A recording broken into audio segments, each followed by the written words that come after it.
ยลิ้นขี้ต้มเคยงมหอยกี้น้องลืมแล้วดีความหาเคยอยู่บ้านนาเคยกินแกงหอยลาบก้อยหมดแดงแกงปลาคนขี่กินกับหอคาอยู่บ้านนาจำบ่ลืมอยู่หน้าป้าสมลิ้นต้มกับอายเป็ดควายสนควายกับน้องเมื่อยามฟ้าคึมเคยลอยลิ้นน้องปิงจับน้องน้องให้ยืนซึมอดีตความหาครั้งหนึ่ง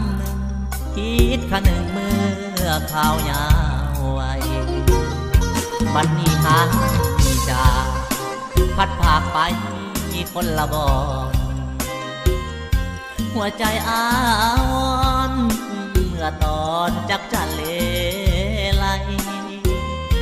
เดือน3เดือน4บุญเข้าจีโอ้ยวันแค่ใดอยู่หัวนาก้าวเว้าห้องให้อยากกลับไปบ้านนาของเฮาเจ้าไปอยู่ไสขอให้ติดต่อ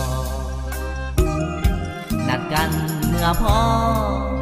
งานบุญบังไฟบ้านเอา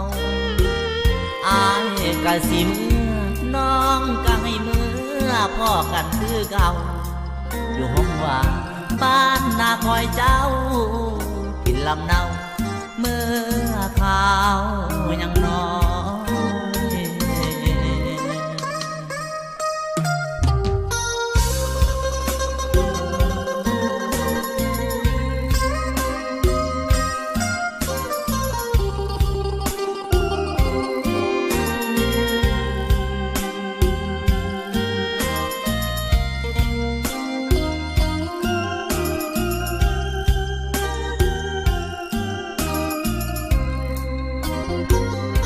บัดนี้หา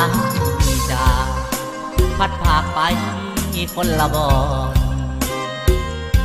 หัวใจอ้อนเมื่อตอนจักจันเลไลเดือน3เดือน4บุญเข้าจีโอ้ยวันแค่ใดอยู่หัวนาก้าวเว้าห้องให้อยากกลับไปบ้านนาของเฮาเจ้าไปอยู่ไสขอให้ติดต่อนัดกันเมื่อพอ